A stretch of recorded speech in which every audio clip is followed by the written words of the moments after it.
Assalamu alaikum. Welcome students to your class. I am your teacher Mrs. Seita Bano. Today's topic is predation and its significance. Predation कहते हैं शिकार करने वाले को. तो हम we are discussing in this lecture the feeding relationships among living organisms or the relationships among the different populations of an ecosystem. So first relationship is the predation. Predation कहते हैं शिकार करने को. Predator is that organism which kills its prey and eat its up, immediately eats it up. ठीक है. तो prey is the organism which is killed by the predator. Predation is the relationship, as I have written in this slide. Predation is a relationship between two species of an ecosystem in which members of one species kill the members of other species and immediately eat them. So this relationship, animals of one species are predators and animals of other species are prey. Predator is an animal which kills the other animal and eats it up, and prey is the animal that is killed and eaten is called prey. So it is the relationship between two species in which one species is the food for other species, and the species which is eating the other species is called predators, and which is becoming the food of other species is called prey. So the effect of this relationship on the ecosystem is that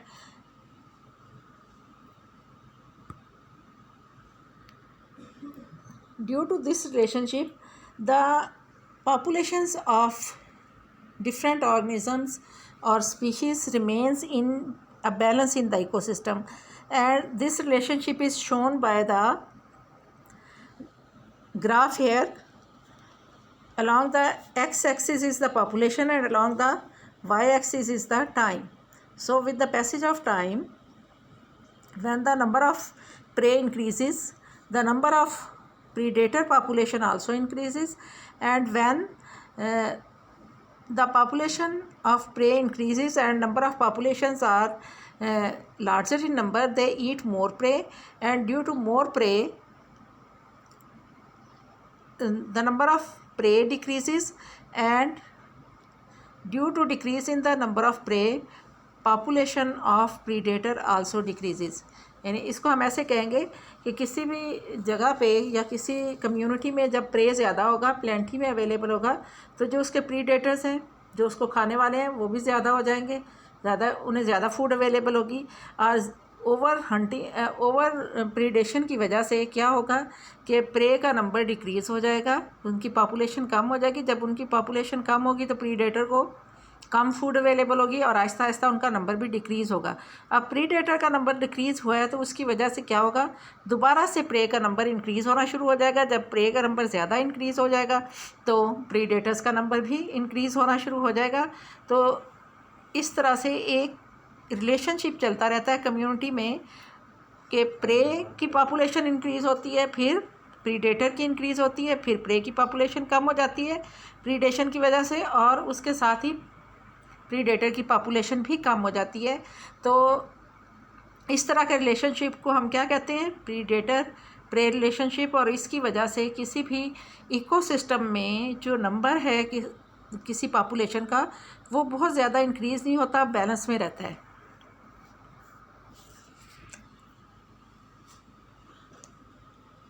अब ये देखें, इस slide पे मैंने आप लोगों को बताया है कि significance of predation. It keeps the balance among the populations of predator and prey species. कि किसी भी इकोसिस्टम में प्रीडेटर और जो प्रे है, जो शिकार है और जो शिकारी है, उनकी पॉपुलेशंस जो हैं वो बैलेंस में रहती हैं.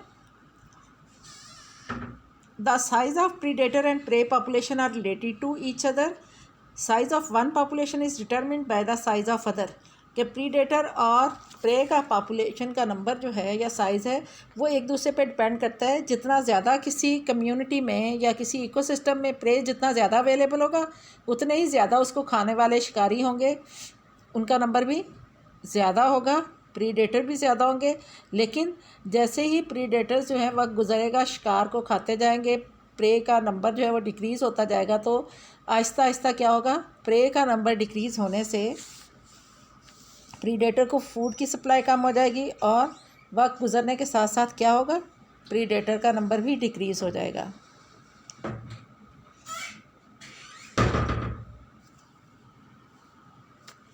So the number of predators also decreases due to shortage of food. So as the number of predator decreases, the number of prey begins to increase, and this food relationship is called predator prey cycle. So it creates a cycle. कि क्या होता है कि cyclic changes आती हैं किसी भी ecosystem में।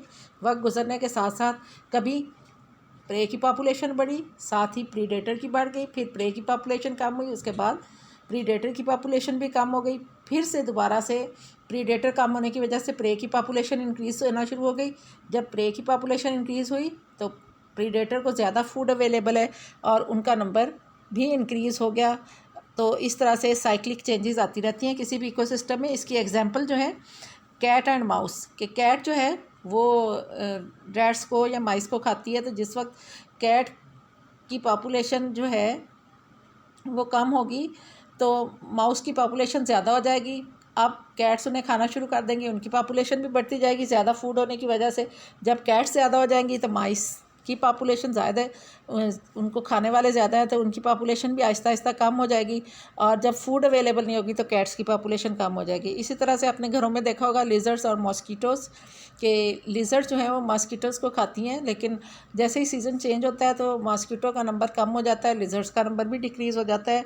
फ्रॉग्स जो हैं वो भी मॉस्कीटोज़ को खाते हैं। तो अगर कहीं पे किसी भी कम्युनिटी में मॉस्कीटोज़ या इंसेक्ट्स ज़्यादा होंगे तो फ्रॉग्स या उनके प्रीडेटर्स का नंबर भी ज़्यादा हो जाएगा, और जब वो प्रे जो है उसको खाने लग जाएंगे ज़्यादा प्रीडेटर, तो प्रे का नंबर कम हो जाएगा और उसकी नंबर डिक्रीज़ होने की वजह से बाद में प्रीडेटर का नंबर भी डिक्रीज़ हो जाएगा। फिर next example in your book is seal and fish. Seal जो है वो फ़िश को खाती है ओशंस में, तो सील का नंबर जो है वो किस चीज़ पे डिपेंड करता है, जितनी उनकी फूड की अवेलेबिलिटी होगी। अगर फ़िश ज़्यादा है वाटर में तो सील का नंबर इंक्रीज़ हो जाएगा। जब सील ज़्यादा हो जाएंगी तो ज़ाहिर है वो ज़्यादा फ़िश को खाएंगी, फ़िश का नंबर डिक्रीज़ हो जाएगा, और फिर फ़िश का नंबर डिक्रीज़ होने की वजह से फूड नहीं अवेलेबल होगी सील को, और सील जो है वो कम हो जाएंगी, और सील के कम होने की वजह से दोबारा से फ़िश का नंबर इंक्रीज़ होना शुरू हो जाएगा। नेक्स्ट जो है एग्जांपल वो है हाक एंड स्मॉल बर्ड्स। हाक या ईगल ये किसको खाते हैं, छोटे बर्ड्स को खाते हैं। तो जब किसी भी कम्युनिटी में बर्ड्स जो है उनका नंबर ज़्यादा होगा तो हाक उन्हें खाएंगे, हाक का नंबर, उन्हें फूड ज़्यादा अवेलेबल होगी तो हाक का नंबर भी इंक्रीज़ हो जाएगा। लेकिन हाक का नंबर इंक्रीज़ होने की वजह से क्या होगा, वो ज़्यादा प्रे करेंगे तो उनका जो प्रे है उसका नंबर कम हो जाएगा, बर्ड्स कम हो जाएंगे। बर्ड्स कम होने की वजह से हाक जो हैं उनको फूड कम अवेलेबल होगी, और आहिस्ता आहिस्ता वक्त गुजरने के साथ साथ उनका नंबर डिक्रीज़ होता जाएगा, और एंड में हाक की पॉपुलेशन भी कम हो जाएगी। हाक की पॉपुलेशन कम होने की वजह से दोबारा से बर्ड्स का नंबर इंक्रीज़ होना शुरू हो जाएगा, और इस तरह से ये एक साइकिल चलता रहेगा। तो एक लिमिट से ज़्यादा जो है किसी भी कम्युनिटी में या इकोसिस्टम में ना प्रे की पॉपुलेशन होगी ज़्यादा, ना ही प्रीडेटर्स की पॉपुलेशन ज़्यादा होगी। यानी एक तरह से नेचर जो है वो डिफरेंट पॉपुलेशंस को बैलेंस में रखती है किसी भी इकोसिस्टम में, इस रिलेशनशिप की वजह से। Next topic is parasitism and its significance. Parasitism, it is the association between two species in one species is getting food and other species in which one species is getting food or both food and protection from other species. So one species is called parasite and the other is called host. The species which is getting food or both food and protection is called parasite, and the species from which this parasite is getting food or both food and protection, it is called host. So there are different types of relationships between the parasites and host species. तो Types of parasites are two. First is the ectoparasites. Ectoparasites which live outside the body of host. कि कुछ ऐसे parasites होते हैं जो अपने host की body से बाहर रह के उनसे फूड लेते हैं या फिर फूड और प्रोटेक्शन दोनों लेते हैं। और इसकी एग्जांपल जो दी हुई है आप लोगों की बुक में वो फंजाई काजिंग डैंड्रफ इन हेयर, कि हमारे बालों में फंगस होती है जो हमारी स्कल के ऊपर रहती है और वो फूड भी लेती है और प्रोटेक्शन भी।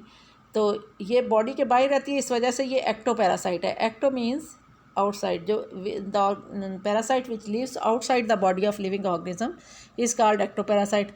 इसी तरह से लाइसिस हैं, टिक्स हैं मैमल्स में, या फिर मॉस्किटोज़ हैं, तो ये ऑल दीज आर एक्टोपैरासाइट्स।